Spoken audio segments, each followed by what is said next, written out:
Hey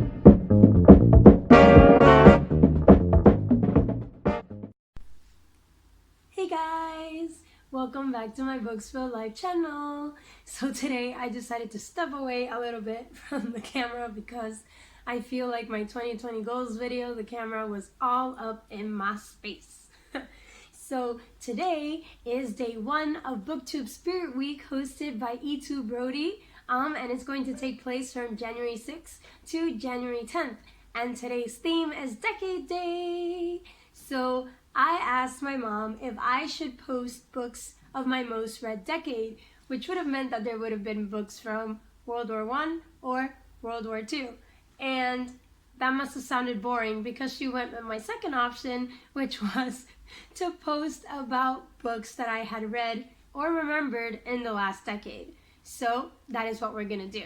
Now, I'm going to be honest. There is no record of my reading from 2010 to 2018. I did not know what Goodreads was. I know. Don't be disappointed in me. I only discovered Goodreads in 2019, so only my 2019 books are actually on the record. But I decided to go with books that I distinctly remember reading during this decade, books that inspired me, books that made me remember them somehow. So there will be no extensive descriptions of books. It'll just be what they made me feel, while I still remember them to this day, or why they were special during that time. So I'm gonna have my little notebook, because you know, it took me hours, and I mean hours, to get through like what books I read and when that might have been, and yeah.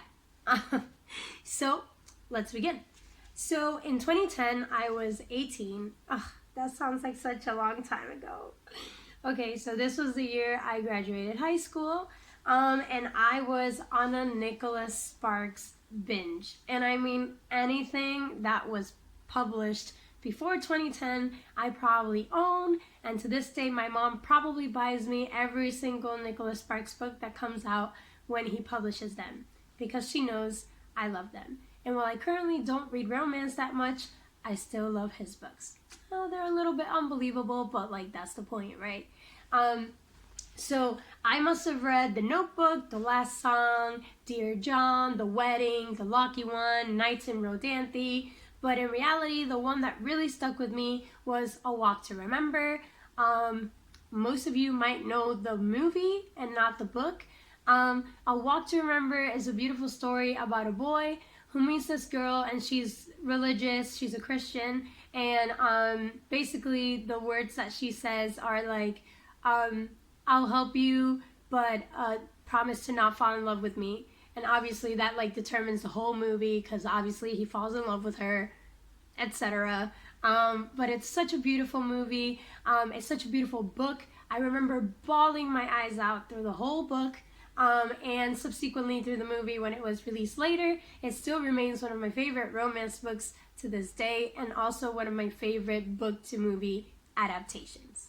So in 2011, I was attending military school, and all the books were boring. Yes, so my first college was military school. I was at a really, I would say like small-sized military school. It had about 2,000 boys and 90 girls, and yeah, all books were like military, maritime, and there was nothing interesting in the library. But then I discovered the interlibrary school loan program. And I was like, what? I can borrow books? So I did the thing everybody would do. Order smutty romance books to my military library. I know, it sounds ridiculous. But at the age of 19, I had actually not read any. But I had like recently come across a Cosmopolitan magazine that I was reading. God, magazines. Do we read those anymore? So I was reading the magazine, and in the back, they always post the excerpt of one of the books that they're featuring, and at this time it was Lisa Marie Rice's Hotter Than Wildfire from the Protector series, and basically every time I devoured one of her books, I ordered the next one. So it was just like back to back to back smutty romance books coming into the military school library, and the funny part was that I got some of the military guys into it too, and it was hilarious to see what they had to say about it. So that was definitely an adventurous time. Those are also books that I recommend still to this day every time somebody asks me for like a loving, smutty, intense book. So if you're looking for a good read that makes you feel all the things, Lisa Marie Rice is the place to go. 2012 to 2014 are the lost reading years. So not only are they lost because there are no real records of what I read, but they were also just lost. I didn't really read that many books that were in class requirements. I had just transferred to an all-girls college after having a really tough time. And I know, I went from an all-boys college basically to an all-girls college. You know, it's fine. It's fine. I love the all-girls college, by the way. So basically, I was really trying to focus on doing good in school and excelling. So I didn't read that much during that time, but 2 books did stick with me because it was the first time I studied abroad, and it was a lot of fun. So I got The Giver, which is funny because The Giver is obviously not a new book. I read The Giver for the first time in 6th grade, and I distinctly remember hating it. And I mean hating it. Like, out of all the books I had to read in high school, I was like, that book has got to go. But I reread it at this point in my life, and I think, you know, my conclusion was that I don't think we were old enough to read that book and understand its significance, which I think is why I hated it. But when I read it again at this age, which must have been 20 years old or 21, depending on which of those years I picked it up, I really understood it. It really resonated with me, the fact that people had to live these mandated lives and people didn't really die, but they disappeared. It was that the world had no color. That was like something crazy to imagine at 20. But at 6th grade, it's like you're 12. Who cares? You know, my world has color, so whatever. Have I read the rest in that series? No, and I don't think I ever will. The Giver was such an excellent book that I just feel like reading the rest of the series might just ruin it. So I've left it at The Giver for all these years, so I don't think I'm gonna change that. The second book I read during this time was Inferno. So I actually have read every single Dan Brown book, down to the ones that are not related to the Robert Langdon series. Digital Fortress was amazing. So Inferno at this time released brand new. It was the next installment of the Robert Langdon series. And I was living in Costa Rica at the time for my 6-month study abroad. And obviously I'm bilingual in Spanish, but the fact that this book published only in Spanish was a problem at the current time. And I was like, I'm not going to miss this Dan Brown book because I am not in my house. And so I was like, you know what? I can speak Spanish. I talk Spanish. I read Spanish. Get over your shenanigans. So I went into the bookstore. I bought Inferno. It is the only Spanish book in my whole library. And I know you might be wondering, you don't read Spanish books? It's not that. I learned to read more in-depth Spanish books later in life, maybe 8th or 9th grade. Phone call interruption, sorry. So, because I attended a mostly English school for most of my life, so it became really uncomfortable to understand the themes and the metaphors and stuff in Spanish. I didn't have the right tools, but I went and bought it anyway. And so I read the book, and I'm not gonna lie, I had a dictionary with me while I read the book for like big words that I had never seen before, but I really enjoyed the book, and I just love Dan Brown's books. So I knew that even though I don't really enjoy reading Spanish literature, that if I loved him in English, I should love him in Spanish. And it was true. I loved him in both languages, so yeah, he has the proud honor to be the only one with a Spanish book in my collection. Let's see. In 2015, let me think. So 2015 to 2018, there I started working on a cruise ship. I started working life. I had graduated college. So the reading is up and down, but there are some books that did stick with me, so I'll tell you about those. The reason I didn't read that much is I was basically living my own storybook. I was traveling around the world, visiting different countries, having new experiences, teaching in China. So everything I could read about at the time, I was living my life. But there were still some times that I made a moment to read a book. So in 2015, I read A Brave New World and The Book Thief. And in 2015, I discovered Alaska. The ship took us to Alaska for a season, and my friends, I have to tell you, Alaska has the coolest bookstores. And two of my favorite are Parnassus Books, which is a regular bookstore that also has an Alaskan section for native literature, and they also have Alaska Robotics, which is a bookstore, but it's strictly comics and graphic novels. So during that season, I did read a lot of comics and graphic novels. It was my first time consuming stories in that way, and I absolutely loved it. Now, to the books that I read during that year, Brave New World is another reread. I don't remember when I read it the first time, and I'm pretty sure I didn't understand it then either.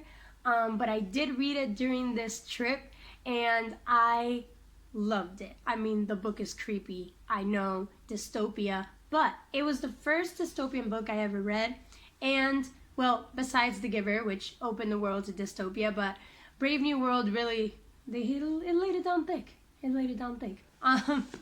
And so I read it, I loved it, thought it was super creepy, and in today's day, very relevant, and I don't think that's a good thing. And then, funny enough, I tried rereading A Brave New World again with some girls on Instagram last year, and I did not enjoy it at all. So maybe it's just the mood read. Like, sometimes it's good, sometimes it's bad. I can't tell. I really can't. And then the second book I read was The Book Thief. And, you know, people have mixed opinions about The Book Thief, but as I mentioned before, I read a lot of World War I or World War II based books. Especially, I really enjoy the Holocaust time. Obviously, it was a horrible time, but I enjoy the way it is written. I enjoy reading real life accounts of people, survivors, whether they're sad stories or happy stories that had a happy ending. It's really interesting to learn about a time in life where things were that way, and kind of scary to see society nowadays. Really, some questionable similarities. We're not going to talk about that. But I really enjoyed The Book Thief, and I find it one of the most, I don't know if the word is right, but poignant, strong representation of the Holocaust. It's told from the story of Death. So Death is going through and seeing what's happening and narrating the story. And I thought that was a really important viewpoint to see the Holocaust from. But funny enough, I loved The Book Thief, but I hated the movie. Oh my god, it is the top 2 worst adaptations, like book to movie adaptations. Awful. Like, if you've ever read The Book Thief, don't even bother to watch The Book Thief movie. It's just not worth your time. And I say number 2 because The Lovely Bones, which is a really nice, well, it's not a nice book, it's a horrible book, but I mean, as in, it was a good read for me. That was by far the worst book to movie adaptation of my whole life. So yeah, 1 and 2, no Lovely Bones, no Book Thief, don't do it. You don't need to watch it. And then 2016, 2016, I was still working on a cruise ship, and I became very interested in maritime disasters. Okay, so I know that's like the equivalent of working on a ship and watching Titanic, but like, I was literally working on a cruise ship and reading about sunken ships. I know, it's a little weird, but I ended up reading 4 books that have stuck with me to this day. I still read them, and this was also the time when I started my historical fiction binge all the way down. Historical fiction, nonfiction, just all of it, but just history. I was just devouring it everywhere. Turkey, Persepolis, sunken ships, World War II, Germany, all of it. So I read 4. Salt to the Sea. So Salt to the Sea, I think, is by Rudy Sebetis? I don't know. This is why I haven't said author names in this whole video. So I read Salt to the Sea, and this was a book written from multiple viewpoints, from the enemies, from the allies, and they were mostly, I would say, teenagers / children from opposite sides who were running away, etc. But this is a ship sinking that isn't very famously known, so I didn't actually know at the beginning when I was reading it, but it was probably one of the most intense historical fictions I've ever read. I remember crying as I was just watching them not being able to get away, and just what happened at the end, which I'm not going to spoil it. I was just like, what? And the fact that it's a true story is just like beyond my wildest dreams. And then I read Finest Hours, Endurance, and Lusitania. So Finest Hours is about one of the biggest Coast Guard rescues in history, when 2 tankers, which are big boats that carry like cargo across the oceans, broke in half at the same time in a very strong storm, and they had to deploy teams to go save all those people. So not only risking the lives of the people going to rescue them, but also the lives of the people who were on the tankers themselves. And that was a movie was just recently made for The Finest Hours by Disney, I'm pretty sure. It was a good movie. It was a good movie. You can tell it was like CGI'd a lot, but it was a good movie and it was accurate. Actually, one of the ships for the company that I used to work for was actually, I think, the 2nd largest rescue for the Coast Guard, so that was pretty cool. And then Endurance and Lusitania were 2 ships that sunk. Pretty sure the Lusitania was during one of the wars. And yeah, it was intense to see. Like, people completely ignored the fact that, like, passenger ships shouldn't be bombed. Because, like, you know, they're not part of the war. But whatever, they didn't care. They just, boom, bye, okay. So, yeah, it's crazy to read about real stories that really happened and the unscrupulous things that led to it. And I like that, apparently so. And then 2017, I read Origins, which is the latest installment of Dan Brown's Robert Langdon series. To my knowledge, it is also the last book of the Robert Langdon series. I haven't heard any news about Dan Brown publishing a new book anytime soon, but if you guys hear anything, please let me know, because I'll be the first one to get it. And actually, at the time that Origins came out, I was living in China, which is really hard to get books in China, but my parents, they had bought me a Kindle, so I was like, yay! And I like pre-ordered it, and the moment it released, it was in my Kindle. I read it the same day it arrived, finished it, loved it, book closed. Awesome. And then 2018, I read Broken Juliet. So finally, I got my hand on the sequel to Bad Romeo, which is a book I read in 2015 and absolutely loved. It was a retelling of Romeo and Juliet. This bad boy meets a really good actress at acting school, and they fall in love with each other, and you know, bad boys. So they break up, they get back together, they have great chemistry, they find each other later in life, had to act out the same like roles together, fall in love again. I mean, you name it. It's just the typical YA go come. It's fine, but it's my favorite. So that was the year that I finally got to read the second part, and that really summarizes my decade. So I really went from reading romance to reading more romance to changing it up to some dystopias and very serious books for historical fiction and nonfiction, and then I kind of left romance in the backdrop and moved on to some more serious things and ended on romance again. So we made full circle by 2018. Now my 2019 books I'm going to have in a separate video because I want to do a top books of 2019, worst books of 2019 video, and I didn't want to be repetitive to you guys. But I will say that 2019 had me reading 75 books, and there was a really wide range of books, and I found a lot of books that I really did love. So I'm really looking forward to sharing that with you guys, and I hope that you enjoyed hearing about my decade of reading. And feel free to subscribe, press the notification button, click the like button, and I really hope I get to see you next time. Bye bye, guys.